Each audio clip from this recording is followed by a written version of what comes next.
Dealing with constant game crashes, freezes, and frustrating bugs can ruin your gaming experience.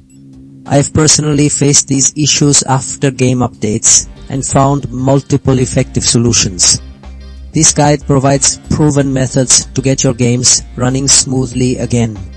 We'll explore exactly how to fix game crashing, freezing bugs after latest update, ensuring your gameplay is uninterrupted. Game updates often demand current software.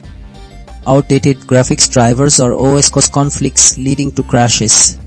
Updating ensures your computer processes new game code, improving stability and preventing stops. New updates can demand more from hardware. High in-game settings overload systems, causing freezes. Lowering graphics or changing display modes reduces this load for smooth gameplay.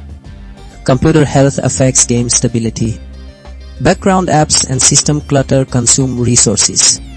Optimizing by closing unneeded programs frees up CPU and memory, giving your game essential power to run glitch-free. If basic fixes fail, deeper issues exist. Clean graphics, driver reinstallation, or checking software conflicts resolves problems. These steps address underlying inconsistencies from updates, restoring game functionality.